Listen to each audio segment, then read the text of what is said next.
Hi friends, আজকে আমি চলে এসেছি আরও একটা ইয়াম্মি টেস্টি রেসিপি নিয়ে, লোটে মাছের চচ্চড়ি। ভিডিওটা প্লিজ প্লিজ প্লিজ পুরোটা দেখো, আশা করি তোমাদের ভালো লাগবে। আর কমেন্ট বক্সে অবশ্যই জানিও তোমাদের কেমন লাগলো।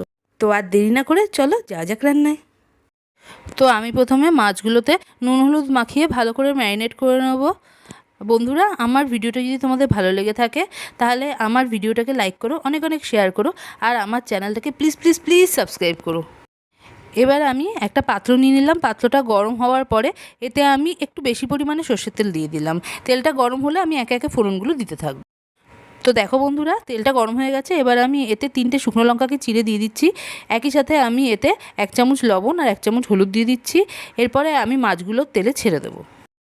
তোমরা চাইলে আগে পেঁয়াজ, টমেটো, বাকি সবজিগুলোকে আগে তেলে কষিয়ে নিয়ে তারপরে মাছ দিতে পারো। আমি আগে মাছটাকে তেলে নাড়িয়ে নেব। হালকা একটুখানি মাছগুলোকে তেলের সাথে ভালো করে নাড়িয়ে নিয়ে তারপরে আমি সবজিগুলো অ্যাড করতে থাকবো। তো দেখো বন্ধুরা, মাছগুলো তেলের সাথে খুব ভালোভাবে ঘুটে গেছে। এবার আমি চলে যাব রান্নার নেক্সট প্রসেসে। এরপরে আমি এতে অ্যাড করব একটা কুচিয়ে রাখা পেঁয়াজ, একটা কুচিয়ে রাখা টমেটো আর 5-6টা কুচিয়ে রাখা লঙ্কা।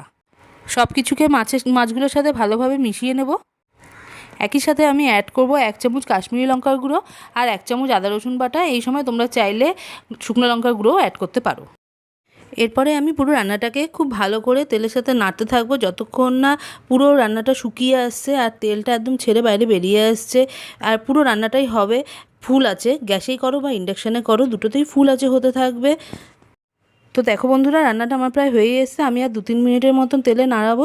তারপরে আমি এটাকে সার্ভিংগুলো নিয়ে ফিরে আসছি। পুরো রান্নাটার মধ্যে কিন্তু আমি 1 ফোঁটাও জল ব্যবহার করিনি।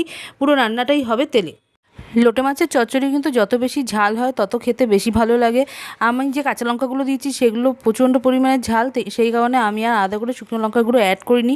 তোমরা তোমাদের রান্নার ঝাল আর লবণ বুঝে দেবে।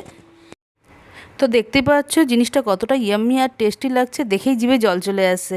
তো তোমরা নিজেরা বাড়িতে ট্রাই করে দেখো, আশা করি তোমাদের ভালো লাগবে। দেখা হবে নেক্সট রেসিপিতে। Bye, thank you.